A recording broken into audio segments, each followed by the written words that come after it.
So we're diving into Thinking Fast and Slow by Daniel Kahneman. This book really shook up how we think about thinking. Oh, absolutely. It's a classic. And to think he actually won a Nobel Prize in economics for this, even though he's a psychologist. Yeah, pretty impressive, right? Yeah. Shows you how broadly these ideas apply. It's not just about, like, making business decisions. It's about how we understand the world, every day. Totally. So jump right in. What's the core of what makes this book so groundbreaking? Well, Kahneman really breaks down how our minds work on two different levels, what he calls System 1 and System 2. It's like having two brains in one, almost. Kind of, yeah. Hmm. And we're not always aware of which one's calling the shots. So System 1, that's your fast, intuitive, automatic system.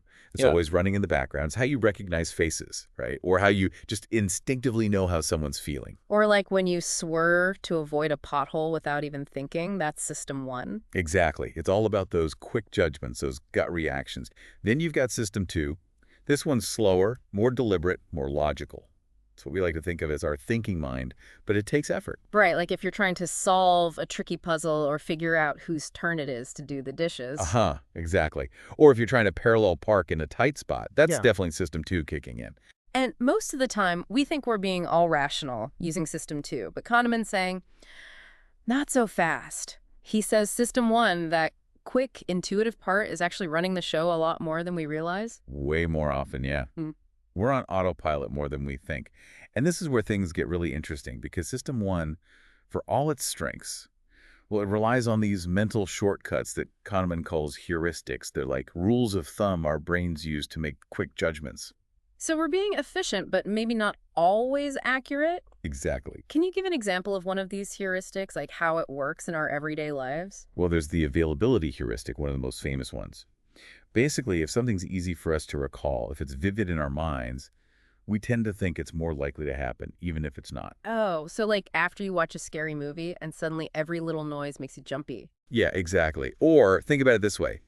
Have you ever read a news story about some rare disease and then suddenly convinced yourself you have all the symptoms? Ugh, don't even get me started, I swear. I self-diagnose myself with something new every week thanks to the internet. Right. That's the availability heuristic at work. Or Kahneman uses this example in the book. He asks, is the letter K more common as the first letter of a word or the third letter? I'd probably say the first letter. It's easier to think of words that start with K. Right. That's what most people think. But it turns out K is way more common as the third letter. It's just easier to recall words that start with K, so we assume they're more common. Wow, our brains are tricky like that. They are. So that's just one example of how these heuristics, these mental shortcuts, can lead us astray, even though they're often helpful in other ways. It's like our brains are wired for speed over accuracy sometimes. In a way, yeah. And this is just scratching the surface. Kahneman goes on to explore all sorts of other fascinating quirks of our thinking. Well, I am hooked. This is giving me a whole new perspective on how my own mind works. So, if heuristics are one way our System 1 can lead us astray, what are some other ways our quick thinking can be, I don't know, manipulated? Well, have you ever noticed how a catchy jingle can get stuck in your head? Oh. And then you find yourself reaching for that brand of cereal at the store? Yeah. Or how product placement in movies, like when a character is drinking a very specific brand of soda, how that sticks with you. It's like subliminal advertising, almost. It's similar, but Kahneman calls this priming. And it's not always about selling us something. It's this idea that exposure to a word, a concept, even just a subtle cue, can influence our thoughts and behavior later on without us even realizing it. So it's like these things are working on us subconsciously, shaping our decisions without us even knowing. Exactly. It's operating below the surface of our awareness. Like Kahneman talks about this study where people were just exposed to the word eat. That's it, just the word eat. Yeah. And later on, they were more likely to complete the word fragment, S-O-P, as S-O-P instead of S-O-P. Just seeing that word eat had primed their brains to think about food-related words. That's wild. Makes you wonder what else is priming us without us even realizing it. It's kind of a bit unsettling when you think about it. It is, right? It makes you question how much of our decision-making is really free will and how much is just, our brains responding to these subtle cues. Yeah. Like, are we ever truly making choices freely, or are we being subtly nudged in one direction or another by all these hidden forces? It's a bit of a rabbit hole when you start to think about it. It really is. And it leads us to another fascinating bias that Kahneman digs into, one that I think we can all relate to on a personal level. Loss aversion. Loss aversion. So, like, we hate losing things more than we like gaining them. Exactly. It's more painful to lose something than it is pleasurable to gain something of equal value. Think about it this way. Imagine losing a $10 bill versus finding a $10 bill on the ground. Oh, I know which one would feel worse. Losing that 10 bucks would sting. Finding it would be nice, but I don't know. Losing it just feels worse. Precisely. And Kahneman suggests that, on average, we feel the pain of a loss about twice as strongly as we feel the pleasure of a gain. Wow, that's a 2-to-1 ratio of bad to good. Pretty much, yeah. And this has huge implications for, well, pretty much everything. Negotiating salaries, investing in the stock market, even something as simple as cleaning out your closet can be a struggle because of this innate aversion to losing things. So you're telling me that my cluttered closet is just my brain's way of protecting me from loss? I like So there it. you go. You're framing it in a positive light. But seriously, loss aversion is a powerful force. It can make us cling to the status quo, even when change might be for the better. We're wired to avoid those losses, even if it means missing out on potential gains. It's wild, right? How much our brains are driven by this fear of losing out. But hey, at least my hoarding tendencies are justified now, right? Well, there is that. But on a more serious note, this whole idea of how our decisions are influenced, it goes even deeper. Kahneman talks about this thing called framing effects. It's like how the information is presented to us, how it's framed. It can drastically change our choices, even if the options are actually the same. So it's not just what we're deciding on, it's how that choice is presented to us. It's all about presentation. Exactly. It's a matter of perception. Like, imagine you're facing some kind of health crisis, right? Mm-hmm. And you have to choose between two treatments. One doctor, he describes treatment A as having a 90% survival rate. Okay, sounds promising. Right. But then another doctor, they present treatment B, but they say it has a 10% mortality rate. But those are the same odds, just worded differently. Exactly. But studies show that people are way more likely to choose treatment A, the one framed positively, even though they lead to the same outcome. Our brains, they just naturally gravitate toward the positive framing. Wow. So even when we're talking about life or death stuff, we're still prone to this framing bias. It's kind of incredible, right? And framing effects, they're everywhere. Think about advertising. Think about political campaigns. Heck, even just our everyday conversations. It's true, you hear that all the time, right? Like how someone words something can completely change how you feel about it. Exactly. Learning about framing effects, it really makes you realize how important it is to be aware of how information is being presented to you. Don't just take things at face value. Totally. Like, we need to be skeptical not just of the information itself, but of how it's being spun. Exactly. And speaking of skepticism, Kahneman, he also talks about overconfidence as a major bias. We tend to overestimate our abilities. We think we're better at things than we actually are. Oh, I'm terrible at that. Like, always thinking I can handle more than I can, or that I'll totally nail that presentation. It's a classic. It's like this illusion of control. Yeah. We want to believe we're more in control than we are. And Kahneman calls this the illusion of validity. Even when we're confronted with evidence that our judgment is flawed, we still cling to the belief that we're right or that we're experts, even when, well, we might not be. Oh, tell me about it. I can think of like a million times I've been way too confident about a project deadline only to end up like pulling an all-nighter to finish it. We've all been there, right? I think it's a good reminder to be a bit more humble, to acknowledge that we don't have all the answers. Totally. A little humility goes a long way. But speaking of flawed thinking, what about our memories? How reliable are those, anyway? Ah, now you're getting to the good stuff. Our memories, they're not as reliable as we like to think. Kahneman talks about something called the narrative fallacy. It's the idea that we create stories, narratives in our minds to explain the past, even if those stories aren't completely accurate. So we're like rewriting history in our own minds. Kind of. We crave those coherent narratives, even if it means filling in the gaps with our own biases or assumptions. Like, remember that time you totally aced that presentation at Oh, work? yeah, everyone loved it. Standing ovation, the whole 9 yards. It was flawless. Flawless, huh? But how much of that memory is influenced by the story you've told yourself about it? Maybe you've, downplayed any little stumbles or you've amplified the positive feedback.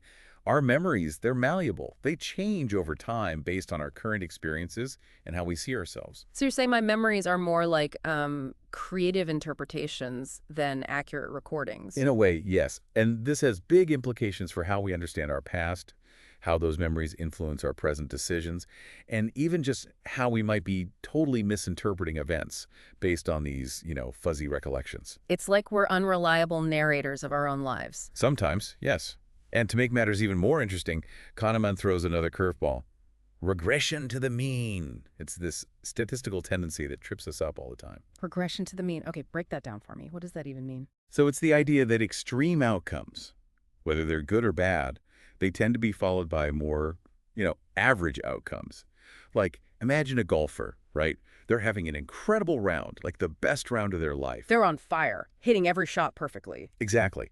But statistically, their next round, it's probably going to be closer to their average score. It's not that they suddenly lost their skill overnight. It's just that things tend to even out over time. So you're saying if we experience something really amazing or really awful, we should expect things to kind of level out. Exactly.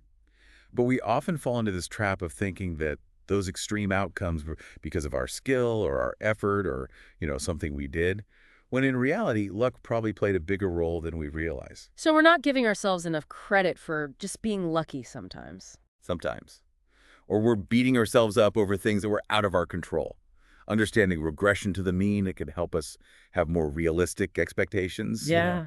It helps us avoid making rash decisions based on these outlier events and just have more balanced perspective. It's like life is full of peaks and valleys. It's all about finding that balance, that middle ground. So we've got these narrative fallacies messing with our memories, this tendency to overestimate our abilities, and this regression to the mean thing.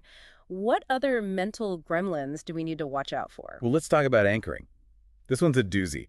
It's all about how easily influenced we are by the first piece of information we encounter, even if that information is totally random. Anchoring. Okay, so we're getting stuck on something and it's warping our perception. You got it.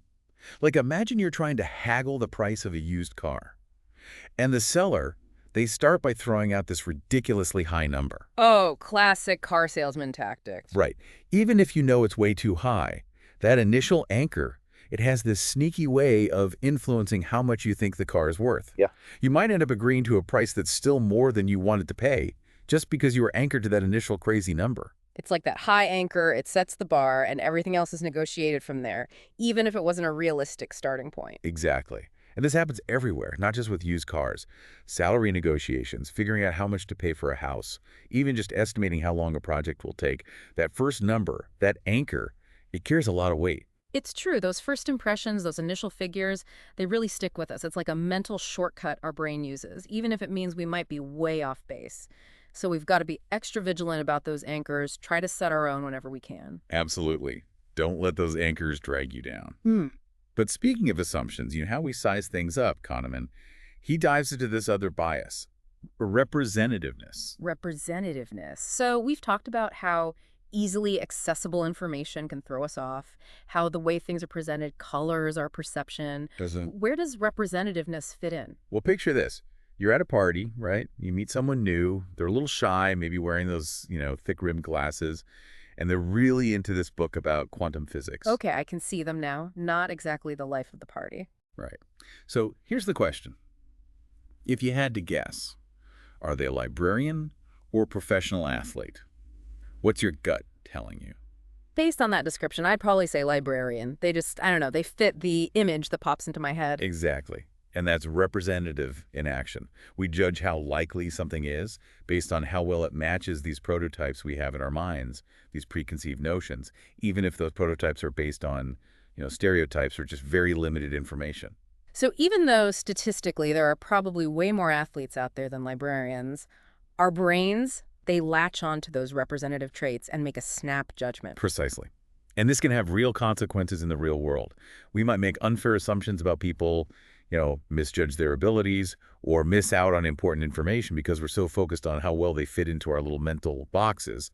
It's a good reminder to check those assumptions, right? To look beyond the surface and treat everyone as an individual, not just some stereotype. Absolutely. Kahneman's encouraging us to be aware of this tendency we have to categorize, to be mindful of those biases, and to really try to understand people on a deeper level. I love that. So we've covered so much ground in this deep dive. We talked about those two systems in our brains, the power of heuristics, how framing influences us, those tricky memories, and all these sneaky biases that shape our judgment every day. It's been a wild ride. It really has. It's amazing how much goes on in our minds that we're not even aware of. But that's the beauty of Kahneman's work. He's not just pointing out all these cognitive quirks we have. He's giving us a framework for understanding how our minds work, the good and the bad. It's like he's giving us this user's manual for our own brains, and it turns out we're a little glitchy, but hey, that's what makes us human, right? Exactly. And with this new awareness, we can be more conscious, more deliberate about our thinking. It's about progress, not perfection. I love that. So if you had to leave our listeners with one last thought, one key takeaway from thinking fast and slow, what would it be? You know, what sticks with me is this. We're all prone to these biases, every single one of us. Even Kahneman himself admits to falling prey to them. But here's the thing. By understanding these biases, we can start to recognize them in ourselves, question our assumptions, and ultimately make better decisions. It's not about being perfect. It's about being aware. That's such an important message. Awareness is the first step to growth, right? Exactly. Be open to new information, be willing to challenge your own assumptions, and never stop learning. That's how we make better choices for ourselves and for the world. What a fantastic note to end on. This deep dive into thinking fast and slow has been truly eye-opening. I'm feeling inspired to take a closer look at my own thinking. Thanks for joining me on this journey, everyone.